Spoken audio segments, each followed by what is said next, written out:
तो ये जो एल्गो ट्रेडिंग होता है, because I am a newbie, मुझे बहुत थोड़ा बहुत ही मालूम है एल्गो ट्रेडिंग का, ज्यादा मालूम नहीं है।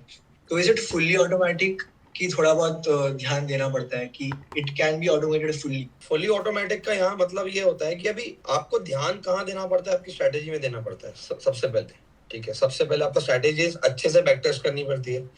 अच्छे से बैक टेस्ट स्ट्रेटेजी करने के बाद आपको पहले पेपर ट्रेड लेना पड़ता है। पेपर ट्रेड लेने के बाद जो मतलब जो बेसिकली डमी ट्रेड्स होते हैं वो लेने पड़ते हैं। डमी ट्रेड्स लेने के बाद अच्छे से, जैसे आपकी वो डिपेंड करता है आपकी स्ट्रेटेजी कितनी है, फर्स्ट स्विंग है, इंट्राडे है, पोजिशन है, कैसा है पता नहीं। तो उसके ऊपर डिपेंड करता है कि आपको एक महीना आपको डमी ट्रेड लेना है, या 2 महीना लेना है, एक हफ्ता लेना है, या 30 डेज लेना है, 20 डेज लेना है, सॉरी। तो उसके अकॉर्डिंग आप डमी ट्रेड्स लीजिए। अगर आपको कॉन्फिडेंस आता है डमी ट्रेड्स में, फिर आपको ऑब्जर्वेशन रखना पड़ेगा।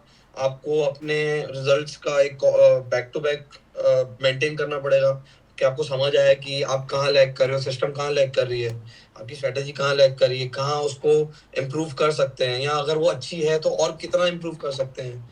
अब कभी कभी ऐसा होता है कि strategy too good to be true होती है कि बहुत अच्छी बन जाती है, तो वहां पर भी डाउट होती है कि इतने रिटर्न्स पॉसिबल है क्या। तो वो चीज को एनालाइज करना, फिर वो चीज को एनालाइज करना कि हाँ इसमें ये फॉल्ट है, इसकी वजह से ये ज्यादा दिखा रहा है।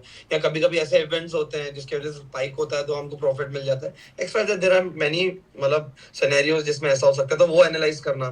फिर वो उसको करेक्शन करने के बाद आप लाइव ट्रेड कीजिए।